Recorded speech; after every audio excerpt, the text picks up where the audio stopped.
Hi, this is Mark Waid, writer of Superman Birthright, and you're listening to Krypton Report. Up in the sky, look! It's a bird! It's a plane! It's the Krypton Report!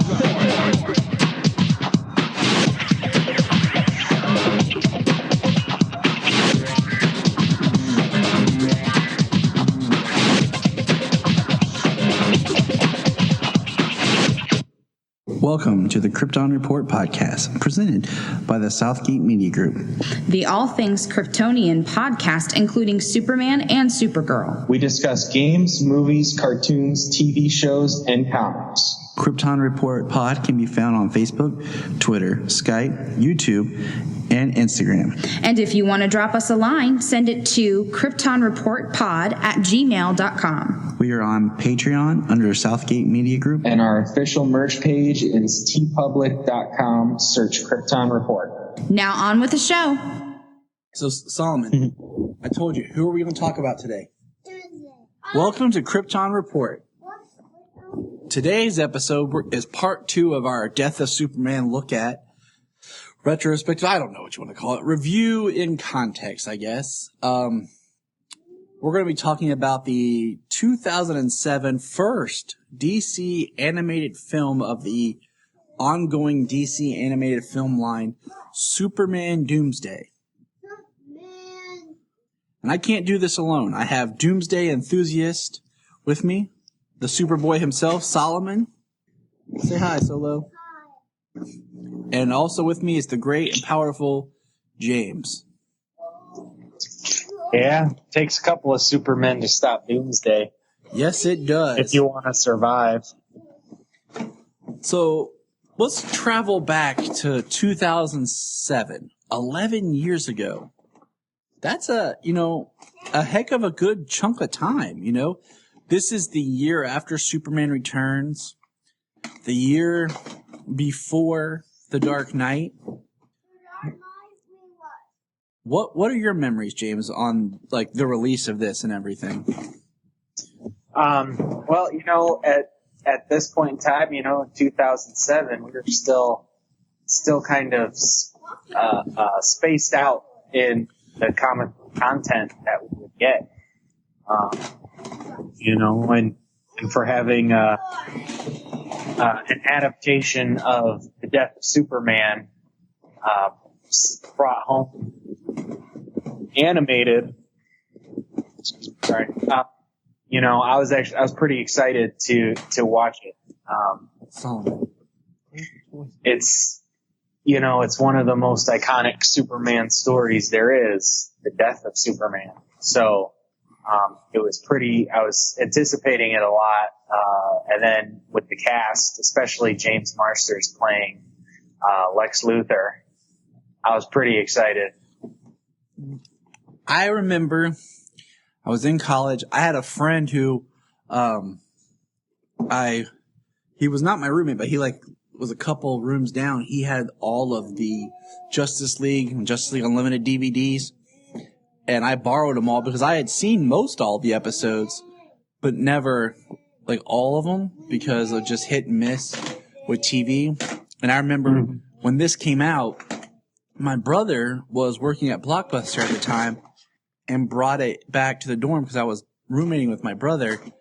And I invited my friend down and we all sat and watched it. And it was really exciting because, like you said, there wasn't much content. This was supposed to be a higher level animated film, and it was really interesting just to see that this was the story they picked to kick it off. This is before the continuity films. This was before, at this time, we were getting, one a year or one every 2 years? I'm trying to remember. I think it was just one a year. Yeah, pretty much. So it was I think it was this, and then I think New Frontier was the next one. Was it New Frontier or was it Gotham Knights?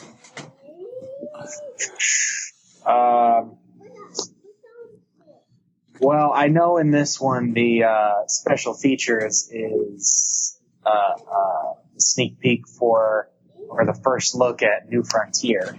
Okay. And usually they have the next one in line as the first look. in the special features. Yep. It's been that way since the beginning. You are absolutely correct. So the jump back, this was Superman Doomsday was released September 21st, 2007, with New Frontier being released February 26th, 2008. And then Gotham Knights was July 8th, 2008. And then after that, we were starting, that's where kind of it kicked off with the 2 a year, and we won't go down the line, but I remember when New Frontier, was announced as I was excited for that one. Like, after watching this, like, it was really exciting that, man, I have something to look forward to, because at this time, I think, cartoon-wise, I cannot remember if we're in Brave and the Bold or if we're in The Batman. I think we're in The Batman right now. And I didn't have cable or any really, the internet wasn't as amazing as it is today. So I really didn't have any other like new kind of, so the Brave and the Bold didn't start till 2008. So I really didn't have much new DC content. All we had was the films and Smallville. Yeah. And Smallville later, the next, year, season 2008 would kick off their Doomsday arc, which didn't include the death of Superman, so we're not going to talk about it. But let's jump into Superman Doomsday and discuss this film. Now, the film, the score, I just want to address, I really like the score, but what's the Superman theme of the film sounds kind of Star Trek-y to me. I don't think that's good or bad. I'm just saying it sounds kind of like Star Trek. Well, whatever it sounds like to you. I mean, I enjoyed the Superman theme in this. It does sound very heroic. Yes, it does. Especially when they play it every time he does something really, really heroic, and he's, they start playing that music, and, you just know it's like, Superman's here and he's about to do his thing. He's going to save the day. He's going to save the day. So, I mean, I want to say, first of all, that with this film is like 90s, not even, it's like 80 some minutes long. And in this film, they do the entire death and return of Superman. And now, with the book review, we did the death of Superman, and we're going to do the return of Superman next year when the second part of the current continuity film comes out. The Return of the Superman, or Reign of the Superman. But this film, a little bit of spoilers, just because, we are going to talk about the idea of the whole story, since this particular film does try to cover the entire story in one film. In about 75 minutes. So, with that said, we're going to jump in more right to the film. The film opens with a narration from Lex Luthor. And like you said, it's James Marsters. Now, if you're like, who's James Marsters? Well, let me tell you. James Marsters played Smallville's version of Brainiac that first appeared in season 5, but he's most famous for playing Spike on Buffy and Angel. And he was the one I was hoping to meet last year at the Columbus Wizard Con, but he was unable to make the Columbus date. And I was sad. Oh, yeah, that's disappointing. Yeah, James Marsters got some pretty good geek cred. He does. He's a very, very talented actor. I mean, if anyone says anything bad about Smallville season 5, okay, that's kind of like the transition. 5, 6, and 7 are kind of like this third act story arc. If you want to look at the entire series, it's like a 3 arc structure and a 3-act structure. But he shines in his episodes. And so I highly recommend checking at least a couple of his episodes out. Now, another thing that's interesting about this film is the animation style. It's not too departed from the Bruce Timm animated style that we had become accustomed to.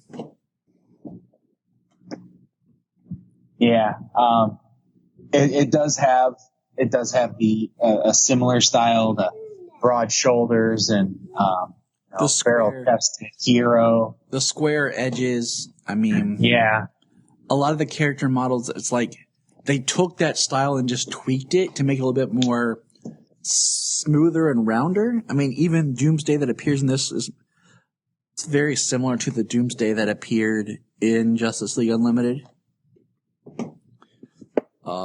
So that was kind of, as I was watching this, because I rewatched it last night, it was one thing I thought to myself that part of me almost wishes that this film had been in the continuity of the cartoon series. But, of course, Doomsday did appear in the cartoon series.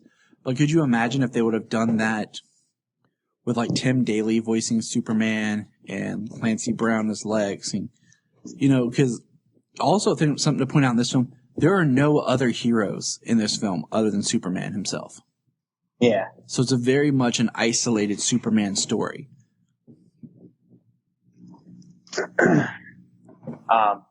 Yeah, and Adam Baldwin does the voice for Superman in this film, and I mean, he does a decent job. He definitely does. I mean, there's not much to complain about from his voiceover, but it's not as iconic as Tim Daly or George Newbern. And I agree. It wasn't bad. It was different because George Newbern has a very similar to Tim Daly, where you could kind of get the two mixed up at times or not notice that it's switched unless you were really used to hearing it. Mm-hmm. So to hear Superman talking to be someone different at this time really was a shocker because we hadn't had any other really incarnations of Superman. Animated, that is, so it was a big deal to hear some other voice coming out. Now, Adam Baldwin, probably most famous for being Jane Cobb on Firefly and Serenity the film, would later voice Hal Jordan on the Injustice games. I didn't realize that. I'm gonna have to make sure to check that out. Listen for that next time. I like him better as Hal Jordan. I'll be honest. I can't really specify or go into deep this is why I do. Well, there's a certain voice that characters have, a certain personality that characters have, and even in most of his live action portrayals, his voice and his character, his mannerisms, he's never really been as straight-laced. Even in his military roles, he's never been as straight-laced or he just doesn't seem to have the voice for. He's not the first person you picture to voice Superman. Exactly, but once again, he didn't do a bad job. Oh no, not at all. He definitely stepped up. So that's the first kind of and then one thing is looking at the animation, the way they draw the lines on his face to kind of give his cheek definition, to me kind of makes him look older, almost like old wrinkles. It kind of threw me off the first time I watched it, to be honest. Oh, I still look at those lines on his face and sure, it kind of highlights his cheekbones and everything, but it really, the lines straight down, try and make his face look, I don't know, saggy or something. It always throws me even to this day. Most people have their smile lines, above their mouth and to the outside, but they're certainly not way off the cheekbones all the way out to the side. That's like Jack Nicholson Joker lines on there. Yeah, exactly. So now that we keep trying to get into the movie, but we're kind of setting the stage, for the feel, because I think part of that is a big deal with this is that it feels familiar, yet it's something different at the same time. Mm-hmm. So let's see. The film, like I said, starts off with Lex and doing a voiceover. And, we see that we see Clark first before we see Superman. And I think that's important. Because once you introduce Superman, he stays Superman. There's not really a back and forth. So yeah, the movie's so jam packed. There's not as much time to go back and forth between the characters of him being Clark around other people. Once he becomes, like you said, Superman, the only interaction with anybody that he has is Lois. So, and even in this movie, she knows who he is, but he refuses to tell her for her own safety and to keep a distance between them. Which I will say is kind of idiotic.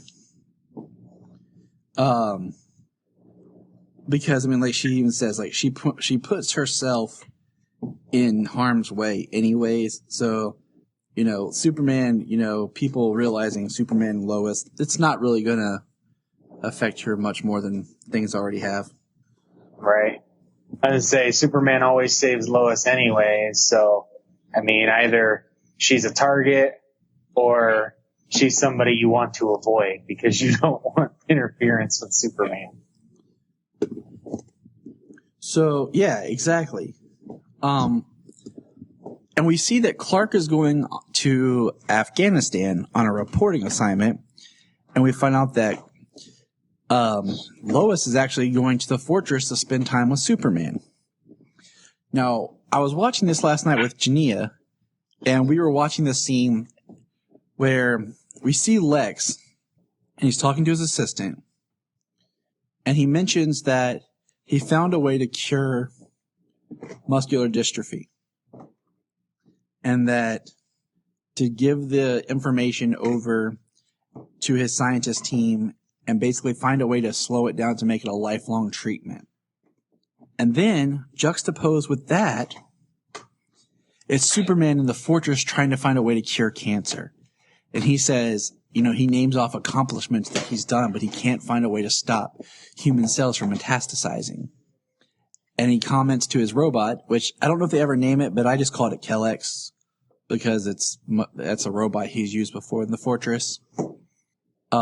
He mentions that a lot of times the people in power don't have the people's best interest and what's good for people. And I just thought that was really powerful. Yeah. How we see, Lex and Superman are both working towards something, and Lex, is going for profit and power, and Superman really just wants to help people with all of his Superman skills. Superman wants to find a cure for these things, whereas Lex Luthor, he already has cures for stuff. He has scientists working to find cures and then making those cures into treatments. So it's a lifelong profit instead of just eliminating the problem altogether and helping people. Which, it shows, the similarities and differences between them.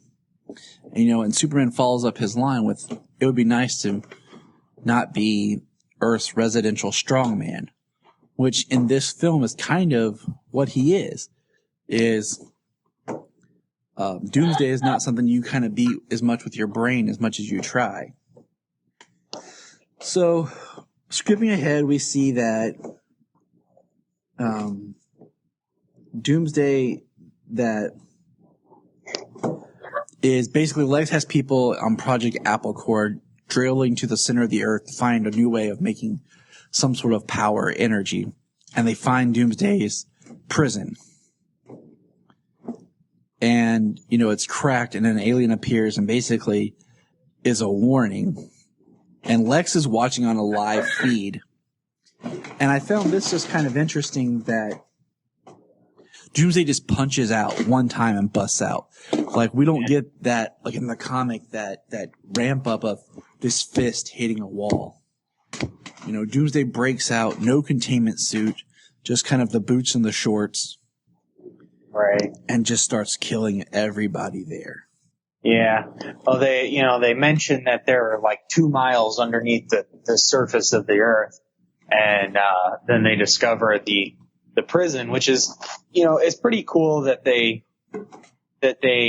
use the element of the containment, the prison, crash landed on Earth, hundreds of thousands of years ago. And it's that deep underground. Yes.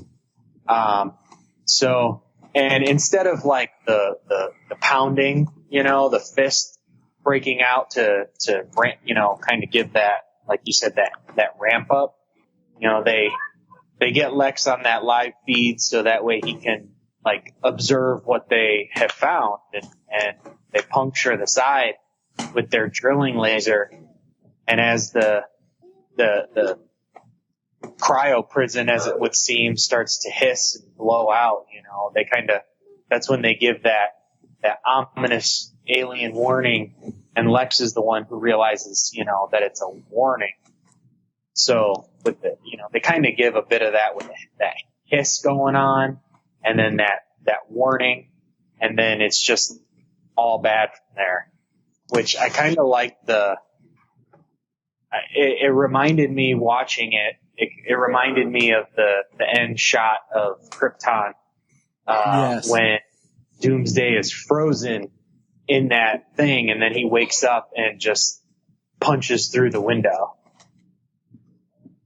That I totally agree. I totally agree with that. I kind of wonder if they didn't get some of that idea for that shot from this movie. I mean, it would kind of make sense if it did, This movie, like we said, it's been around long enough. So we cut back. Excuse me. Been a long day.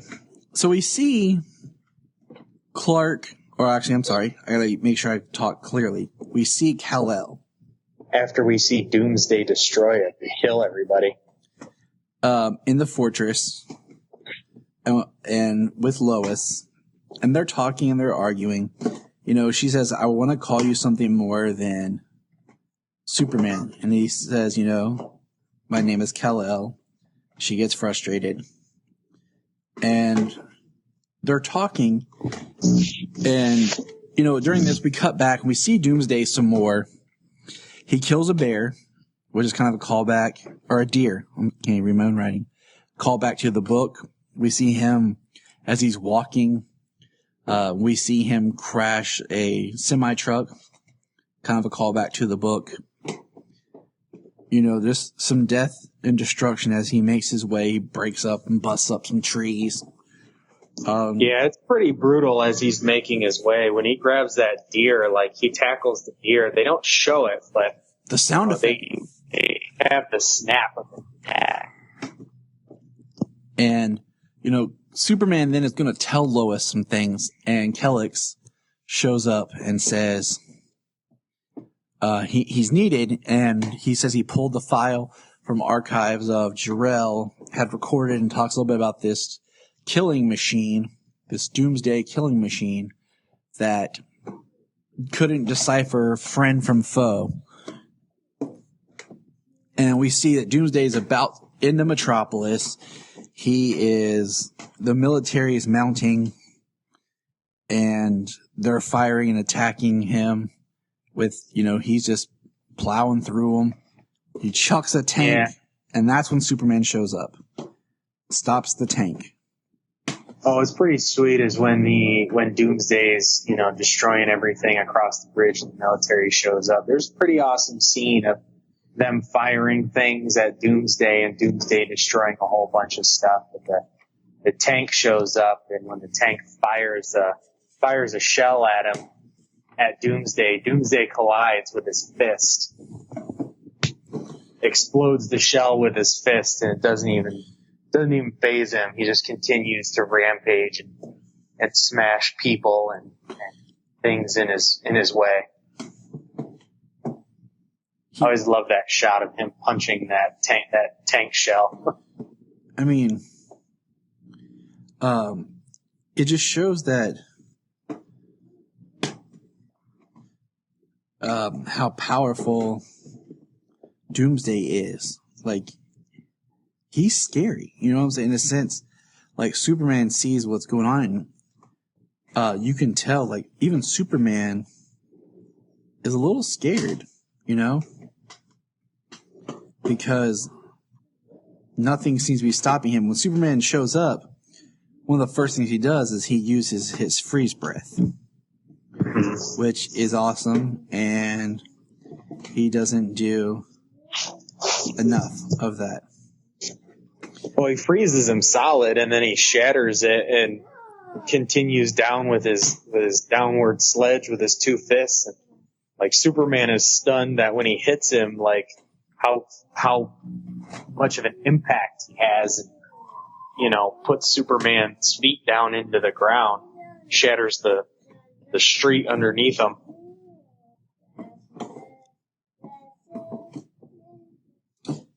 And that is just a demonstration of how powerful Doomsday is. And I think it shakes Superman. You know, you can see it. He's scared, you know, like, this is him going at it. And Lois, meanwhile, has Jimmy in a helicopter, and they're taking pictures. Just telling Jimmy, eyes on the action. Keep the camera on the action. And, you know, there's one point where Doomsday jumps really high, catches the helicopter, tries to break it. Superman, you know, saves it. And the two just keep, I mean, they're just, you know, throwing each other into buildings and all this, and just really going at it hard. And it's the kind of destruction, like I've said to you before, like, this is kind of like, this level of destruction is like what we saw in Man of Steel, a Superman versus Zod. Mm-hmm. When it should have been Superman versus Doomsday, should have been on this kind of a scale. Yeah, a big knockdown, just a knockdown, drag out brawl of nothing but, you know, collateral damage in the way. And one thing to point out is there's not a lot of people around. Really, you don't see any people other than Lois and Jimmy until they fall into, like, the subway. And there's a really cool subway scene of them fighting. And what you do is it shows, like, the surface. And there's people standing, and then all of a sudden you just see these, like, raising, like, almost like reverse pothole looking things, and the two bust up through it. Yeah. There's a scene where Superman kind of flies at Doomsday and knees him in the face and kind of rocks him and sends his head backwards. And after he knees him, he kind of flips over him and grabs him by the jaw. That's one of my favorite parts in the whole thing. Throws him and sends him flying through a building, and then he chases him down at supersonic speeds, and the sonic boom actually shatters the windows as Lex Luthor is looking on. Now we also see, you're talking about Lex Luthor looking on, we also see that this is being covered, and we have Martha at home alone watching it. Now, there's no Jonathan in this. We can only assume that he's already dead. But in the comics at this time, as we talked about last time, Martha and Jonathan were watching together. And we have this scene with the lost little girl, and Doomsday's going after the little girl, and Superman's got to take him down. And he grabs him and just takes off into space, into the air. And I've always said that, you know what? If I was Superman and I was fighting Doomsday, I would fly him out of the Earth's atmosphere and just chuck him into space. and just let him float away. And what does Superman do in this? What does he do, James? He flies him into space, and then he turns right around and brings him down for a pile driver back to Earth. And boom. Now, I was sitting there thinking, like, the two of them at that velocity, could that be an extinction level event? You know, it very well could be. I mean, we've seen other things of Superman just falling to Earth, not actually like creating that added inertia, his extra speed, that much mass, that fast. I mean, we've seen him crash down to Earth and send a shockwave and make a small crater and, tons of dirt and dust flying around. But I mean, at this speed, you could think that it would level, a few city blocks at the very least, which it looks like it does. And then I kind of feel cheated because that's how Doomsday dies. Yeah, Doomsday died.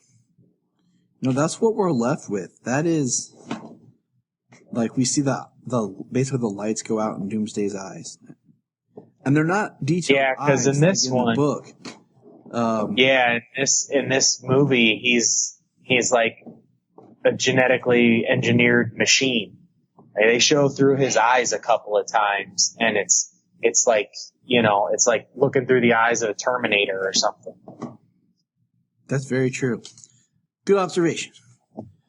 And so, then we have like Lois running to Superman, and Superman, is laying there, and basically, she says that he did it, he stopped him, and Superman says that's all that matters.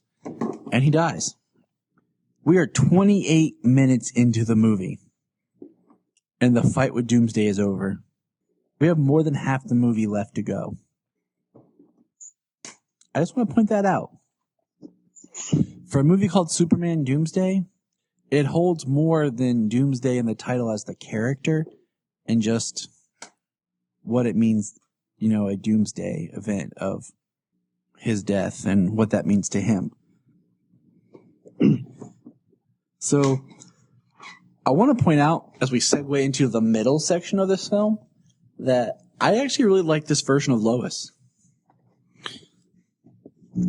I enjoy what they've done with this character, and probably my favorite scene in this film actually is coming up because we get the funeral, and as they're leaving the funeral, Lois notices Martha Kent. And Lois already had her suspicions because she pointed out earlier that Clark goes on an assignment to Afghanistan, and then that's when her and Superman disappear together. And Jimmy gets a job offer from basically like a celebrity sleaze tabloid magazine. Yep, Jimmy becomes a paparazzi photographer. From Pulitzer to paparazzi man. And it's the scene that I like is Lois drives to Smallville to meet Martha. Now, Martha has not met Lois or vice versa. Or doesn't know that, she's not dating Clark per se because they haven't made, he hasn't revealed that to her. Lois drives and confronts Martha, and Martha says, "Is there any word from Clark from Afghanistan?" And Lois basically says, "You know that your son died in Metropolis last week." And Martha's whole demeanor shifts to a very cold threat, like, "You are threatening my family." And then Lois breaks down and says, "I'm not here as a reporter. I want to talk to someone who knew him, who loved him, who knew what it was like to be loved by him." And, and she just like loses it. And Martha just has this like look on her face, that she just all of a sudden feels excited. And Lois and Clark, when Clark, in season 2, I believe. Yeah, season 2 or 3. Crap, I'm forgetting. When basically, Lois, Clark introduces like Lois with to his parents in the sense of she knows my secret and everything about me. And like Martha having the sense to finally talk to somebody about her son. To share with things about her son with somebody. Because she's never been able to really talk about Clark with anybody. And that's kind of the really unique bond between Lois and Martha. And we get a little bit of that here. Yeah, that's probably my favorite scene in the middle, post death of Superman. So the next kind of change up is we see what I like to call Gothic Toyman.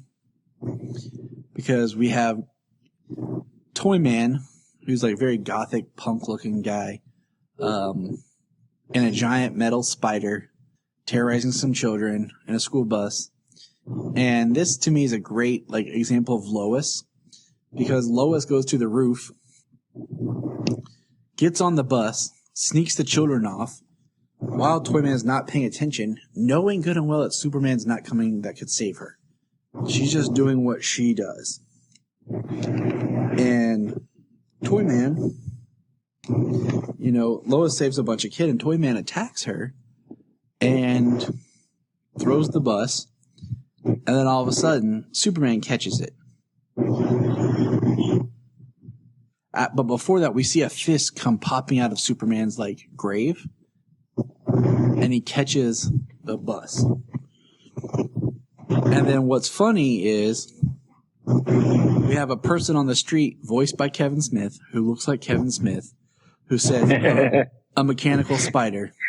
And we really needed him to save us.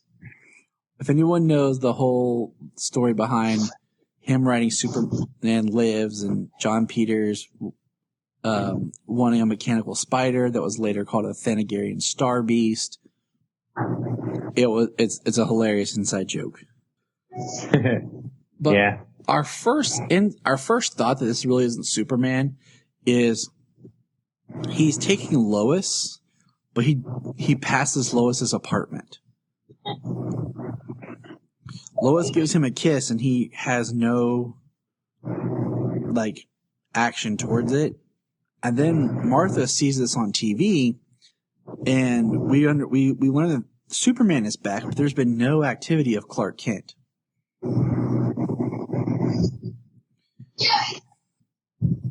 And what we discover in a scene is that Lex Luthor stole Superman's body and cloned him with a little bit of the blood that was lost in the battle against Doomsday. And that he's basically programmed this to be his Superman. And we see him in a very psychotic scene that he is beating Superman down with kryptonite gloves and red solar lamp. Yeah, depowering him and then beating him, with basically kryptonite knuckles. The one thing you can say about this movie is, it was definitely a step up, the brutality in this movie. Mm-hmm. Some of the things that happen, when Doomsday finally gets released, there's very little blood in this movie whatsoever, but, after Doomsday's released, everybody he comes across, there's bones cracking, when he hits people, basically, he smashes them into the ground and they're just nothing. They're covered by a pile of rubble. He grabs somebody's head and he crushes it.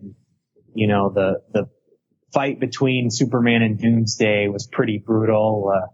Him punching Superman deeper and deeper into the wall, just punching him in his face. And then, Lex Luthor there pounding on Superman. And then even something else that Lex Luthor does here coming up. They definitely took a step up to make it more adult. than the cartoons ever were, than the syndicated shows ever were. I agree. And that's why it feels almost a little odd, because it does feel so much similar to, like, just looking at the animation or thing, to what we had seen before. So that's, interesting that it is more brutal. It is more graphic. And were we prepared for this? We didn't know what we were going to get in this film. Being the first of its kind, yes, it's rated PG-13. But we didn't know what to expect. Right. So Lois is getting more and more curious that Superman isn't Superman. He's not seeing her, spending time with her. Martha hasn't seen him since he's come back. And then she shows Jimmy the picture of him standing with Lex Luthor on the front of the newspaper. She's like, yeah, something doesn't seem right. Pretty much. So, and then we get after we already know that Lex Luthor has the body and everything, but we get a definitive scene that this Superman doesn't have the same moral compass as Clark does when he sees that Toyman had escaped custody and killed a young girl. And that did not sit very well with this Superman. No, it did not. And the other thing about it is, we see that Lex makes a comment that he could stop and destroy him. And this Superman walks into a beauty shop, uses his X-ray vision and heat combination in a mirror, and basically carves out a little, like, bomb detonation of kryptonite that Lex had put in his brain. Yeah. So, I'm gonna say right before that, because it's after he goes and takes Toyman, who's in police custody, and flies him up above the buildings and drops him to his death. So that is definitely confirmation to Lois and Jimmy that Superman is not who he claims to be. And after that, Lex Luthor is definitely disappointed, because he is not being Superman. No, he's not being his adversary. We got to point out, Lex Luthor feels cheated that he's not the one that brought Superman's destruction, that he's not the one that, caused everything. And all his, he's very disappointed in all his years of planning that he wasn't the one who was able to kill Superman. So it's a very interesting kind of dynamic that he feels. And now, where it really picks up is we learn, and I wrote down the math, that Superman's body is stolen from Lex, and we learn that it's stolen by Kelex and put in the fortress. And to quote what he says, when Superman / Cal wakes up, Kelex says, after 17 days, I heard basically a pulse from Superman. He said, but then it took another 17 days for another one till I could locate you. Your vitals had basically gone to a crawl so that your body could heal. So that, that puts Superman dead for at least 34 days. A good solid month plus. And so during this time, Superman's now in the fortress, basically healing. We see him working out, doing like his weight machine thing. And, trying to build up his strength while this new Superman's going crazy. Yeah, there's like a scene of him in a Bacta tank, and then a scene of him under a bunch of solar lights, trying to gain some energy. And then, yeah, basically working out.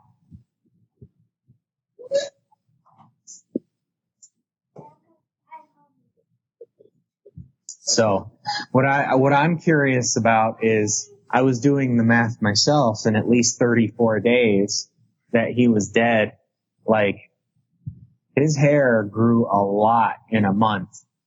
Him basically, being in a coma. Exactly.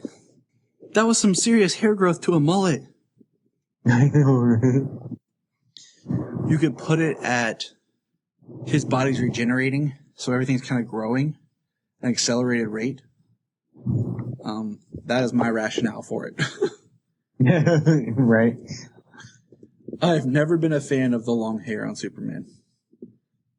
Right. I just saw a picture today. I'm not sure if it came from a real comic or if it was just like made to look like a comic, but it was Wonder Woman talking to like really long flowing hair Superman, and it was like, what kind of conditioner do you use? Kryptonian. Clone Superman. This is after Clone Superman has broken into Lex's lab, found all the other clones. I mean, lots of clones of Superman in different stages, and destroyed the lab.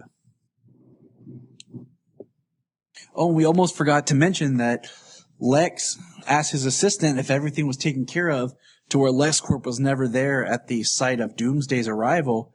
She says yes, and then he shoots her in the head. Like, dead on. Yeah, that's another one of those really dark moments. Like, once she says it's all done, it was never there. Yeah, he pulls a gun on her, and they don't show it. It's something that they steered clear of in these early movies. But yeah, it was very evident that he put a bullet in her head. Eliminate every single trace, anybody who had any knowledge of the project. I remember watching it the first time and just being like, wow, like it went there. And yeah, that seems to be like Mercy. Yeah, that's what I put her as my notes, but I was never sure if that's who she was. I'm not positive. I'm gonna have to I've been kind of watching this on like double speed as we're talking about it, since I just finished it before we got on. So just to kind of go with it as we're talking about it, but I want to get to the credits. I'm going to check and see if they list her name. So we have Superman battling clone Superman. And, new Superman shows up. New Superman. But the real Superman shows up, and he puts on a black solar suit that's supposed to help absorb the sun's energy to help him fight the clone. And, he shows up and he has a kryptonite cannon with him that he got, that he had stolen from Lex before. And everyone's like shocked to see, this Superman in a black costume. And he just starts fighting with the clone. And I've with never long hair. Jimmy even calls him, who's the rocker? And I'm not a huge fan of the black suit. I understand its importance, but I've never been a huge black suit fan for Superman. But yeah. It's cool. Like the black suit with the cape, like in Man of Steel, kind of cool, but like if they were to ever do like the black suit in a movie or something, I would hope that they would do something a little more like this. No cape, kind of. Yeah. There's a version of the black suit in Lois and Clark. There's a black suit in the comic book, ironically titled Lois and Clark. So, the black suit kind of has its place. And we see the two start fighting. And we know that real Superman's at 67%. And the two of them just start going at it. And then eventually Lois kind of realizes, hey, That's him. Because he drops the kryptonite cannon, Lois goes and gets it. One of my favorite parts is Lex is trying to lure the clone Superman to fight him in his red solar room. And the clone just shuts the door, rips the room out, because it's a lead-based room, and throws it.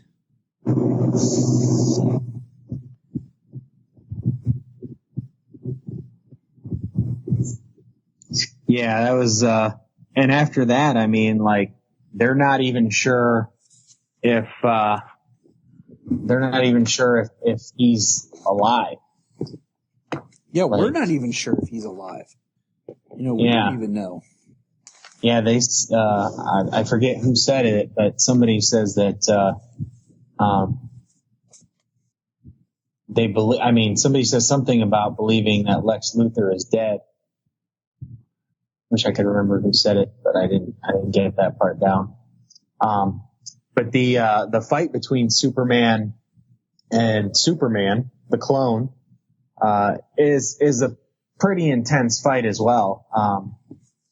Not as brutal as the fight against Doomsday. But they're causing some damage. Lots of property damage, and the clone is trying to eliminate Superman, that he believes that Metropolis is his to protect now. But there is one scene there where the long hair for black suit Superman is no good when the clone grabs him by his hair from two sides of his head and keeps kneeing him in the face. I mean, could you imagine being Superman? Like, you're dead from the biggest beating you've ever had. You wake up, and we don't know how long he's awake for, and then you're right back at another, brawling fight. Right. So, I find it interesting that Clone Superman picks up the giant Superman symbol that was in the Memorial Park. And, he's flying, and what we didn't see is black suit Superman, the real Superman, put a cartridge from the laser cannon of kryptonite on him, uses his heat vision to explode it, and the clone is basically destroyed by the weight of being Superman. Yeah. He pops up and he says one thing about, protect the city. And it's kind of crazy because, he did have an intention, but he was twisted, almost more Bizarro-like. Right. And then one thing we forgot to mention earlier was after Superman dies, there's an interview of different people, and a little boy says, last year I went as Superman for Halloween. I'm going to go as him again every year. And then we see that little boy again in the park, and Lois makes a comment about it's going to be a little bit for them to trust you again. And we see that little boy come walking out and goes, are you going to keep the black suit or go back to the blue? And just kind of hugs Superman, and everyone comes over and starts shaking his hand because they realize it's the real Superman. Yeah. Yeah, he doesn't think that people will trust him again, and Lois says they will. Just give it time, and then it's a second later the boy's there. Exactly. And it's the perfect kind of Superman as the hero to little children. And so, that we see Lex Luthor is in the hospital, in the bed, in cast and in traction and everything, kind of talking to himself. He's in a twisted way happy Superman's back. But I mean, that's the film. And one thing we didn't touch on is, in the book, and we're getting there, and we don't want to get too far ahead in our discussion, but when Reign of Superman comes out, we won't be talking about this film again. We'll probably reference it. But, the idea of how to return Superman, we have the clone, which is Superboy, which is the first version of Superboy that wasn't a young version of Clark. And then we have the Eradicator, and we have Cyborg Superman. And I bring up those three because this evil clone Superman that's in this story is kind of an amalgam of those three. Yeah. And I think that's why I had a problem with this when I initially watched it, is because they didn't do the funeral for a friend, like anything from that storyline, you know, and then they didn't do like a reign of the Superman type thing. They just did this very odd pseudo-original return of Superman story with an evil clone. And I wasn't really happy with it when I first saw it. And now I've come to be like, okay, I can appreciate it for what it is, but I don't know, I would have preferred a little bit more of a faithful adaptation of the return of Superman. It felt, for as strong as this story is, it felt a little bit more surface for most of it to me. Like the emotions and everything wasn't there as it should have been. Right. Well, they did condense, like you said, they did a really good job of making it an original story. Adapting what they could from the death and return of Superman. That's the only thing that's made so many of these DC animated features suffer, is the runtime. Yes. Not only with this one did they use so much material and condense it down so much, but also that shorter runtime, kind of forces you to get certain things right into the forefront, I mean, we're about to have, the death of Superman and then reign of the Supermen. And that's the last time we had a two-parter was when they did the Dark Knight Returns Part 1 and 2. Yeah. Which was an excellent adaptation, and that's a direct adaptation, from book to animation. But the death of Superman and reign of Superman is an adaptation into the current continuity. So there are certain changes that they made, which we'll get to when we record that soon. And I mean, that's like when we were discussing, Hush, about will Hush be continuity or not. But we're going to put a pin in this discussion now. As we two things. The last two scenes that we missed for the end of the movie after the Trust Superman. Superman and Lois are together in Lois's apartment, and he finally reveals to her that he is Clark Kent.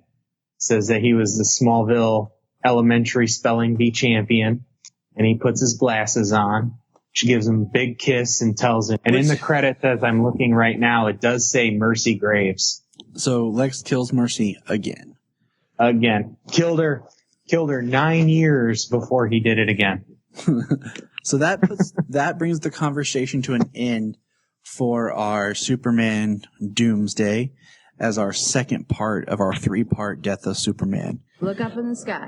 Look up in the sky. Look up in the sky. You can find us on Instagram, Twitter, Facebook at Krypton Report. You can also email us at kryptonreportpod@gmail.com. If you get a chance to go over to iTunes, please leave us a review to help us get better. If you're an Amazon shopper, just remember you can go to southgatemediagroup.com. There's a portal log into Amazon, and you'll shop into your account just regular, but it also helps keep all the podcasts on and helps keep Southgate running. Remember, look up in the sky.